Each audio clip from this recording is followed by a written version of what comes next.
नमस्कार दोस्तों, आप लोगों का मेरे चैनल पे स्वागत है। आशा करता हूं कि आप सब लोग अच्छे होंगे। तो मैंने आप लोगों को पिछले टॉपिक में कल्पेबल होमोसाइड के बारे में मैंने बात करी थी, जहां पे मैंने कल्पेबल होमोसाइड के बारे में बात करी थी कि कल्पेबल होमोसाइड होता क्या है। कल्पेबल होमोसाइड पे हमने बात करी थी कि जब एक मानव दूसरे मानव का वध कर दे, हम मानव वध कहते हैं, उसी को हम कल्पेबल होमोसाइड बोलते हैं। क्योंकि कल्पेबल होमोसाइड एक प्रकार का हम कह सकते हैं कि अब बहुत ही ज्यादा उसका व्यापक दायरा होता है। क्योंकि मानव अगर मानव का वध कर देगा तो उसमें कई सारी चीजें हो सकता है वो आदमी को मार भी दे, हो सकता है बाजे बार वो कोई हर्ट काज कर दे, या उसको फिजिकली रिस्टेन कर ले, या कोई उसको इंजरी काज कर दे, या उसके ऊपर कोई फोर्स यूज कर दे।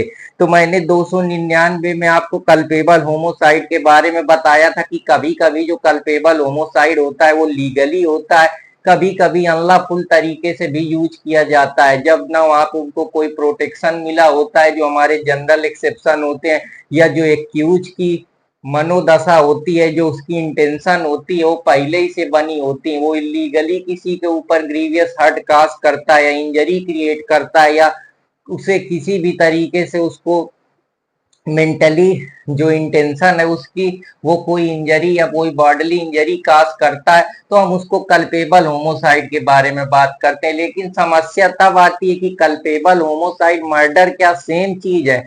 तो हम इन्हें इस पे आज हम पूरी तरीके से बात करेंगे, मर्डर के बारे में मैं समझेंगे। मर्डर जो कि हमारे आईपीसी में सेक्शन 300 में मर्डर के बारे में बात दिया गया है, और क्यों मर्डर जो है वो कल्पेबल होमोसाइड से अलग है, और अगर अलग है तो उसके पीछे कौन कौन से ऐसे क्लाज हैं जो ये बताते हैं कि हम कल्पेबल होमोसाइड और मर्डर को कैसे डिफ्रेंशिएट कर पाएंगे। तो आज मैं उसी चीज पे आपको पूरा लेक्चर बताने का प्रयास करूंगा, या उस पे डील करने का प्रयास करूंगा। जनरली कल्पेबल होमोसाइड जो होता है उसी का पार्ट है मर्डर। अगर मान लीजिए कल्पेबल होमोसाइड ये है, तो इसका छोटा सा जो हिस्सा है वो मर्डर है। क्योंकि कल्पेबल होमोसाइड का मतलब होता है इसमें बहुत सारी चीजें आ जाती हैं कल्पेबल होमोसाइड में, और इस कल्पेबल होमोसाइड का ही एक हम कह सकते हैं कि रूप है मर्डर। इसलिए हम इसको जनरली जो कल्पेबल होमोसाइड है उसको जीनस बोलते हैं। क्योंकि जैसे हमारे शरीर के जीन से मिलके स्पेसीज का निर्माण होता है, वैसे ये बड़ा पार्ट है उससे मिलके मर्डर का निर्माण होता है। तो आप इस प्रकार से समझ सकते हैं, ये क्वेश्चन पूछा जाता है जनरली।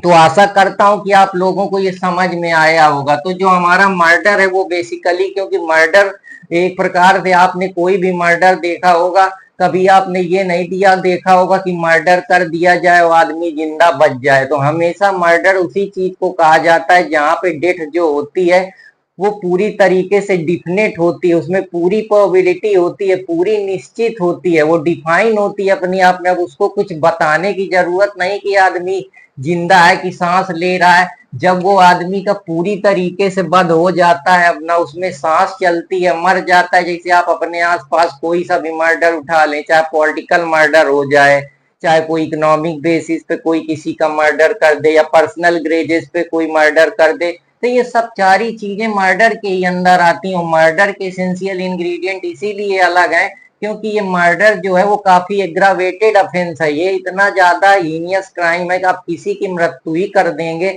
तो उसके बाद उस आदमी का क्या बचेगा, वो तो मर गया।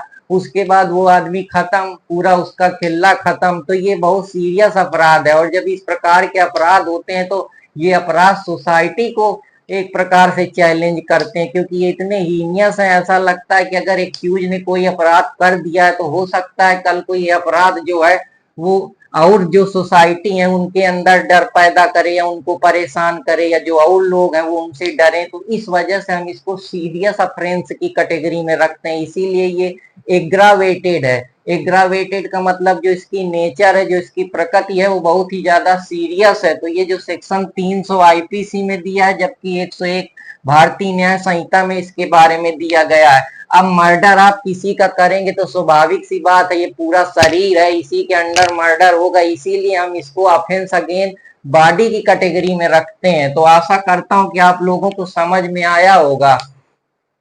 मर्डर हमेशा कल्पेबल होमोसाइड नहीं हो सकता है, जबकि कल्पेबल होमोसाइड के अंदर मर्डर हो सकता है। तो मैंने इसके पीछे बताया क्योंकि कल्पेबल होमोसाइड ही वो मानव वध के अंदर उसका एक पार्ट है कल मर्डर। तो इस वजह से हम कह सकते हैं कि जो कल्पेबल होमोसाइड है वो मर्डर हो सकता है, लेकिन मर्डर में कल्पेबल होमोसाइड नहीं बन सकता है। तो ये सारी चीजें, अब कल्पेबल होमोसाइड मर्डर में इसलिए नहीं बन सकता है कि मर्डर के लिए डिफिनेट मृत्यु चाहिए, जबकि कल्पेबल के लिए हो सकता है कोई डिफाइन इंजरी हुई हो या कोई आप किसी प्रकार का फोर्स यूज करें हो या इंजरी हो सकती है कि सीरियस हो, लेकिन उसकी प्रोबेबिलिटी हो कि डेथ काज ना हो या कोई शक बच जाए या वो मरे ना जिंदा रहे। तो ये सारी चीजें, हालांकि इंजरी जरूर ग्रेव सीरियस हो सकती है। तो ये कुछ कारण है जिसके लिए जब हमारा लेजिस्लेचर बनाया गया या पार्लियामेंट में जो बड़े बड़े विधि के ज्ञाता हैं या जो बहुत ही ज्यादा पढ़े लिखे जज हैं या और भी लेजिस्लेचर की जो इंटेंशन है, जैसे हम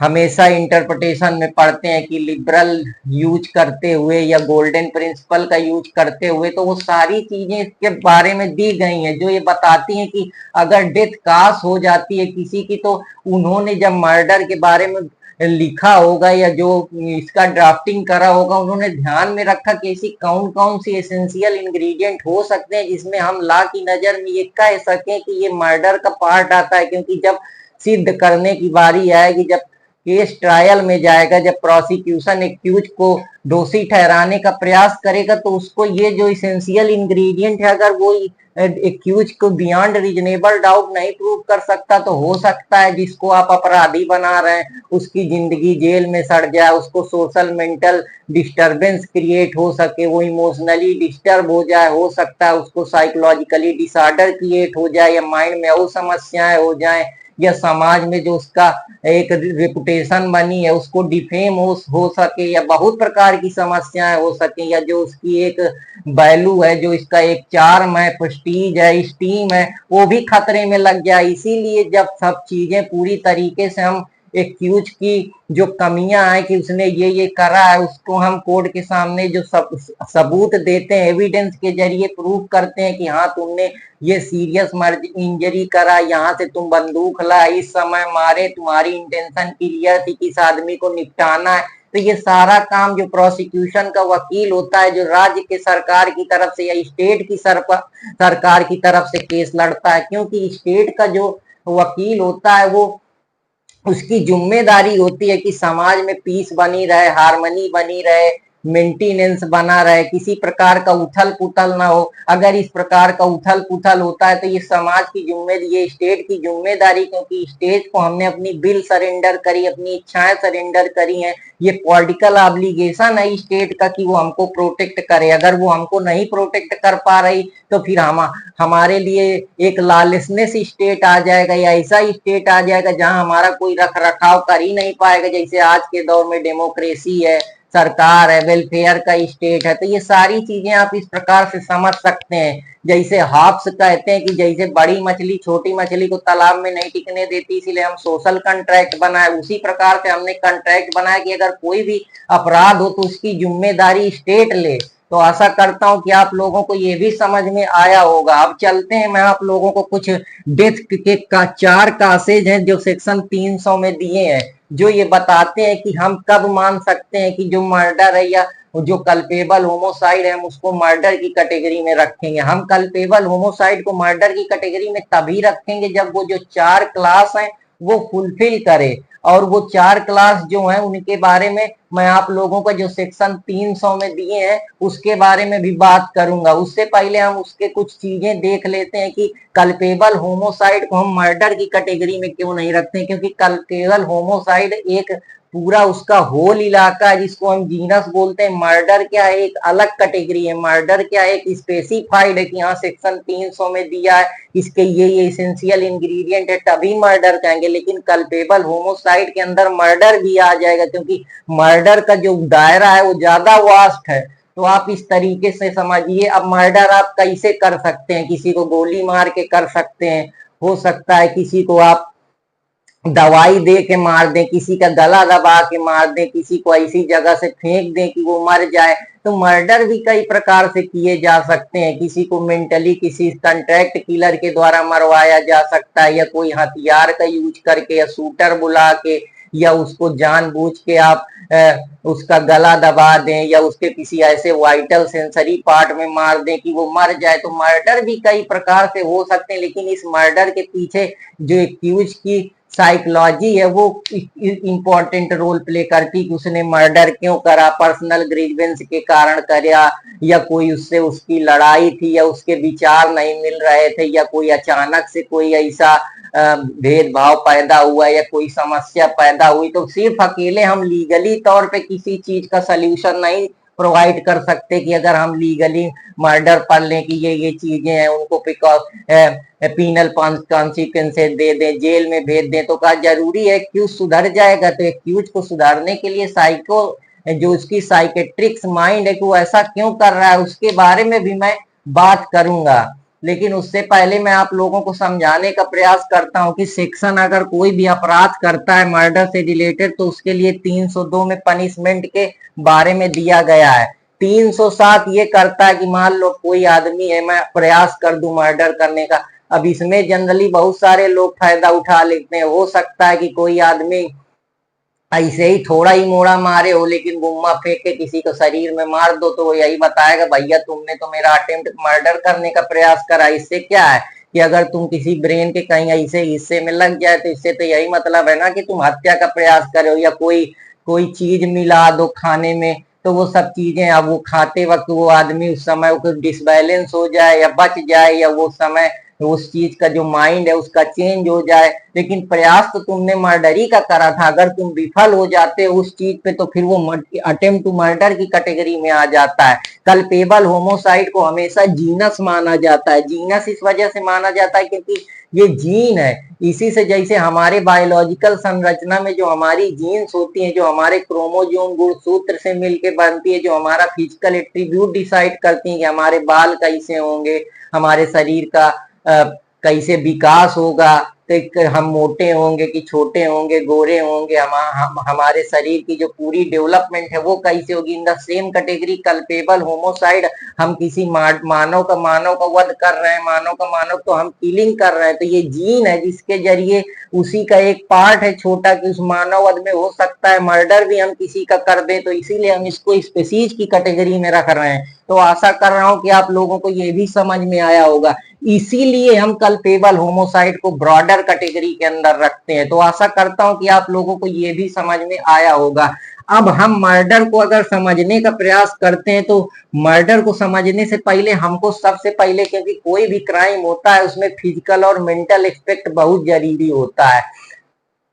जब तक हम मेंटली कोई काम किसी को मारने का प्रयास नहीं करते, या अपने मेंटल माइंड में एक इमेज नहीं बना लेते हैं, या मेंटली हम गिल्टी इंटेंशन उसके ऊपर नहीं रखते हैं, तब तक हम उसको क्राइम की श्रेणी में नहीं रख सकते। तो फिजिकल एक्ट हमेरा, जिस आदमी को मैं मारना चाहता हूँ, जो मैं फिजिकली उसके ऊपर बंदूक का यूज कर रहा हूँ, गोली का यूज कर रहा हूँ, तो वो एक्टस रिया होता है। और जब हम अपने माइंड में उसको मारने से पहले मेंटल इमेज बना लेते हैं कि यार आज मुझको इसको निपटाना ही है, इसने मेरी मम्मी को गाली कैसे दे दी, मेरी प्रॉपर्टी कैसे कब्जा ली, कैसे ये मेरे से नेता बन रहा है, कैसे मेरी मेरी बात नहीं मान रहा है, मैं तो यहाँ का बाहुबली हूँ, दबदबा है मेरा, कैसा मेरे से नहीं समझ रहा। तो ये सारी चीजें क्या है, ये कहीं ना कहीं ये दिखाती हैं कि आपके अंदर पहले से इंटेंशन है कि यार इसको निपटाना है, अब ये ज्यादा मेरे लिए खतरा बन रहा है, या मेरे किसी काम में राह में रोड़ा पैदा कर रहा है। तो इस प्रकार की जो चीजें होती हैं, जो बड़े बड़े माफिया होते हैं, भू माफिया हो गए, ब्यूरोक्रेट माफिया हो गए, लैंड माफिया हो गए, और भी प्रकार के रिलीजियस माफिया हो गए, पॉलिटिकल माफिया हो गए, ये जब इंटेंशन क्रिएट कर लेते हैं कि यार इसको रास्ते से हटाओ, इसको निपटाना है, ये हमारी प्रॉपर्टी पे कब्जा करे ले रहा है, या जानबूझ के मेरा कॉन्ट्रैक्ट जो मुझे मिल रहा है उस पर ये दखल दे रहा है। जैसे आप तमाम केसेस देखते हैं, मुख्तार अंसारी के केस आप लोगों ने देखे, जहां लड़ाई ब्रजेश सिंह के केस देखे, तो इस प्रकार के आप देखते रहते हैं। या और भी कोई किसी कारणवश कोई उनका आपसी झगड़ा रहा, या पर्सनली उनकी कोई दुश्मनी रही, या प्रीवियसली उन्होंने उनके परिवार को छेड़ा है, या उनके जो उनकी वैल्यू है, इथिक्स है, उसको चैलेंज करा है, तो इस प्रकार की चीजें होती हैं। लेकिन इंटेंशन हम मर्डर की तभी कहेंगे जब हमारा पूर्ण उद्देश्य बन जाता है। कल्पेबल होमोसाइड में ये रहता है कि इंटेंशन तो रहती है, लेकिन ये नहीं रहता है कि डेथ श्योर है। यहाँ पूरा हमने अपने दिमाग में बना के रखा है कि जो हमारी इंटेंशन है वो हमको उसको डेथ कास्ट कराना है, वो कुछ भी कर ले मैं उसको डेथ दे के रहूंगा, और इतनी ज्यादा बॉडली इंजरी क्रिएट करूंगा कि वो आदमी पूरी तरीके से मर जाए। जैसे मैं क्या है उसको मार मार के इतना अधमरा कर दूं, इतना अधमरा कर दूं कि वो सांसें न ले पाए, और मुझे पूर्ण विश्वास हो जाए मेरे माइंड में कि यार इस आदमी को निपटाना है, इसको खत्म करना है, तो वो बॉडली इंजरी के अंदर आ जाएगा।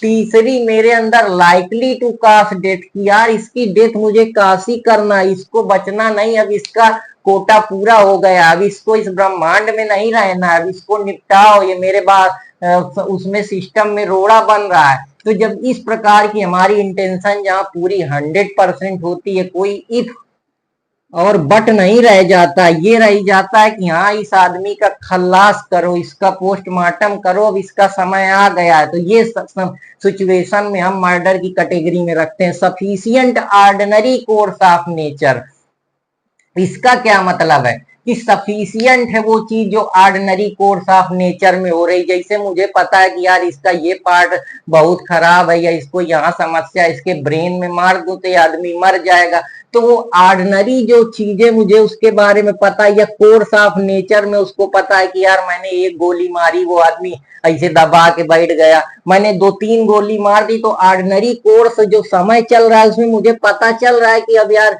नेचर मेरे को बता रहा है कि यार अब ये आदमी निपटने वाला है, खत्म होने वाला है। चौथी चीज मुझे पता है, पहले से मैंने अपने दिमाग में नॉलेज पैदा कर ली है कि इसको निपटाना है, मतलब मेरे दिमाग में कि आदमी बचना नहीं चाहिए, तो मैं पहले तो मेरे पास नॉलेज और इंटेंशन होगा तभी तो वो होगा कि हाँ इस आदमी को मेरे को मारना है, तो वो मर्डर की कैटेगरी में आता है। और इसेंशियल इंग्रेडिएंट जो है, जैसे इमीडिएट डेंजर, डेंजर इतना ज्यादा है कि बचने के चांस ही नहीं है। जैसे कोई बम है, बम मार दे तो डेंजर एक है कि अब बचेंगे ही नहीं, या कोई कुल्हाड़ी से आपके मार दे, पेटे में मार दे तो आप बचने के चांस नहीं है, या कोई गोली मार दे तो वो एक क्या है, इमीनिएंट डेंजर है, इतना खतरनाक है कि आप बचेंगे नहीं। या सांप है, वो जो जहरीला कोबरा सांप से कटवा दे तो आप थोड़े बचेंगे। तो इमीनिएंट डेंजर बता रहा है कि डेंजर की प्रोबेबिलिटी क्या है, उसकी नेचर की जो कॉन्सिक्वेंस है, या प्रॉक्सिमिटी कितनी है, कितना ज्यादा वो जैसे होता है ना कि छोटा बम बड़ा धमाका, कि छोटा शेर घाव करे गंभीर, तो वही कहानी है कि इमीनिएंट डेंजर है, हमको पता चल रहा है कि हाँ ये डेंजर क्रिएट हो रहा है इस वजह से। या मुझे ऑल प्रोबेबिलिटी में पता चल जाए, सारा ज्ञान लगाने पास 100% में सेव हो जाऊं कि अब आदमी बचेगा नहीं, ये निपट जाएगा, तो बस इसका खिल्ला हो गया। पांचवा, एक्ट विदाउट जस्टिफिकेशन, जहां उसके पास कोई एक ऐसा हो जहां बिना जस्टिफिकेशन के हम मारे। अगर वो जस्टिफिकेशन दे दे कि यार मैं तो अपने आत्मरक्षा के लिए, प्राइवेट डिफेंस के लिए यूज किया था, या कोर्ट ने मुझको ऑर्डर दे दिया था, जैसे जल्लाद को ऑर्डर दे दिया जाता है, तो अगर जब कोई जस्टिफिकेशन ही नहीं होगा तो इसका मतलब ये होगा कि तुमने लीगल काम किया है, तुमने इमोरल काम किया है, तुमने लॉ के विरुद्ध काम किया है, जो लॉ उसको प्रोटेक्शन देता है, तो उस सारे केस में वो मर्डर की कैटेगरी में आएगा। आर वर्सेज गोविंदा का केस इसी चीज पे बेस्ड है कि सारा खेलना इंटेंशन का है, कि क्या इंटेंशन उसकी श्योर शॉट है, या जो फैक्ट एंड सर्कमस्टेंसेज हैं जिसपे उस इंसान ने वो एक्शन करा है, वो ये बता देगा कि अगर उसका एक्शन पॉजिटिव है कि हाँ उसकी मृत्यु करने की आशंका थी,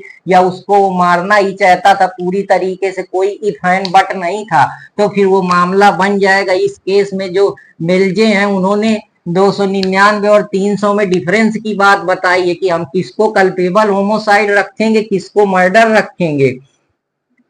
सेक्शन 299 सब क्लास 2 ये कहता है कि यहाँ नॉलेज एक्यूज की एब्सेंट होती है। अब इसीलिए तो नॉलेज एब्सेंट होती है कि अगर उसको नॉलेज होगी तो वो बात फिर मर्डर में नहीं पहुंच जाएगी। कहीं ना कहीं एक्यूज को पता नहीं है, वो बस ऐसे लड़ाई चली, लेकिन मेरा मन नहीं है कि यार इसको मारना, या मेरे दिमाग में नॉलेज नहीं है कि ये मर जाएगा, तो इस केस में हम उसको कल्पेबल है होमोसाइड में तो रखेंगे। अब जैसे मेरा और किसी आदमी से बहस चल रहे, हम कहीं गए, किसी बात पे हमारी लड़ाई हो गई, अब मेरा मान लो लड़ाई में 2-3 मुक्का मार दिया, लेकिन मुक्का इसी जगह लग जाए कोई सेंसिटिव पार्ट में, वो आदमी मर जाए, तो मेरी नॉलेज नहीं थी ना, मेरे को पहले से नहीं पता था, या मैं उसको मारना थोड़े चाहता था, मेरे को ये नॉलेज थोड़े थी कि ये आदमी मर जाएगा, तो इस वजह से हम उसको कल्पेबल होमोसाइड में रखेंगे।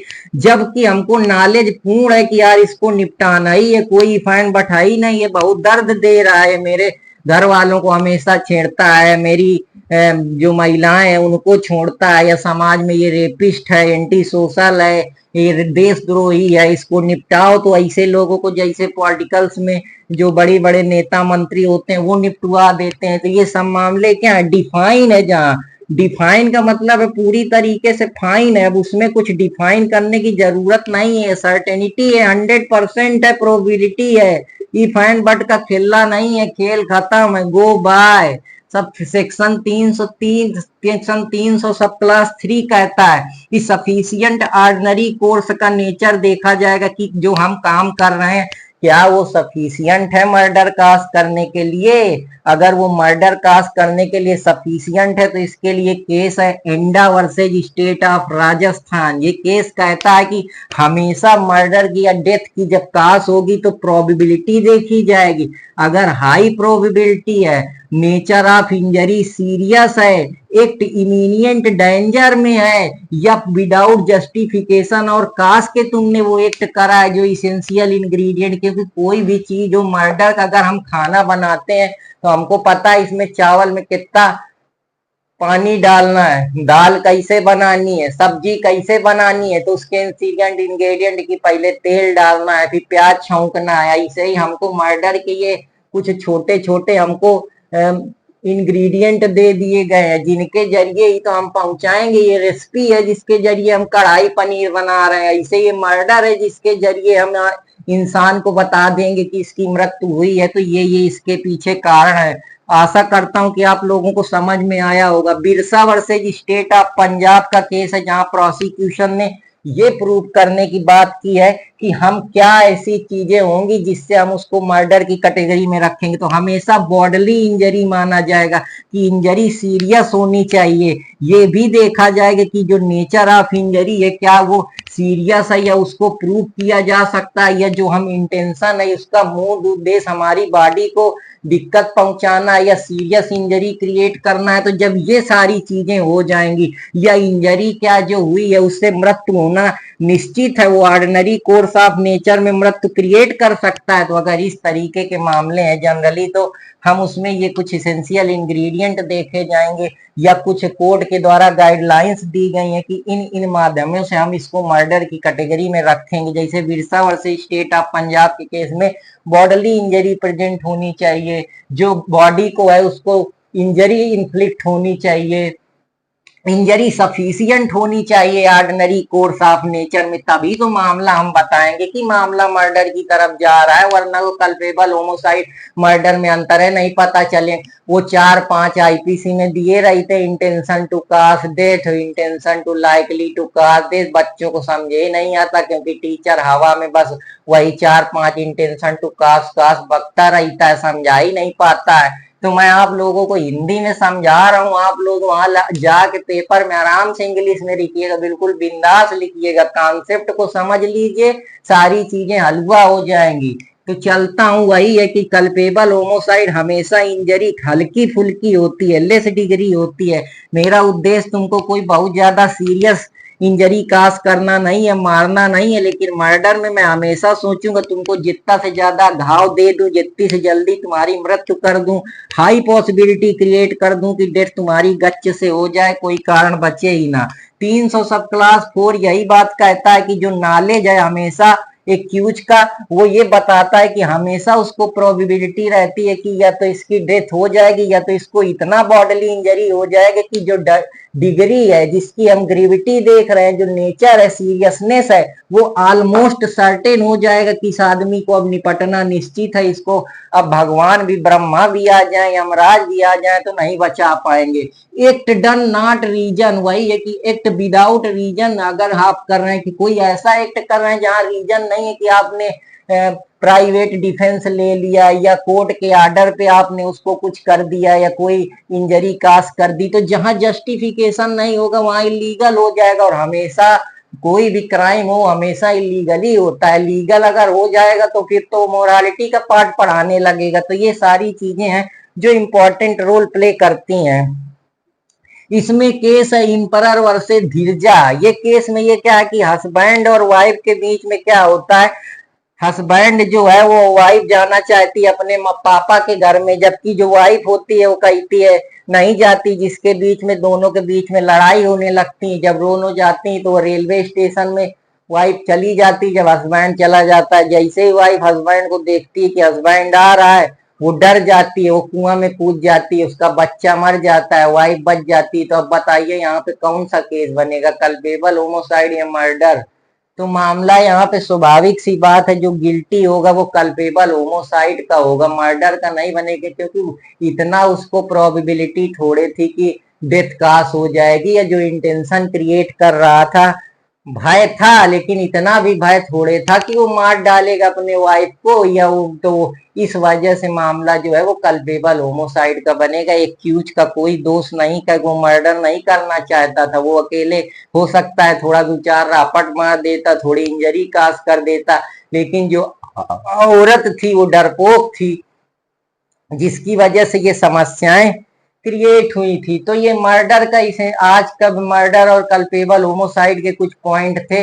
अब मर्डर के कुछ एक्सेप्शन अगले केसेस पे बताऊंगा, जहां सडन प्रोवोकेशन, कंसेंट में, लीगल पावर के बेसिस पे, तो उन चीजों पे भी बात करेंगे। बहुत सारे इंपॉर्टेंट केस बात करूंगा। तो फिर मिलूंगा, तब तक के लिए आप लोगों से इजाजत चाहता हूं। आपका दोस्त अर्पित कुमार इलाहाबादिया। जय हिंद, जय भारत दोस्तों।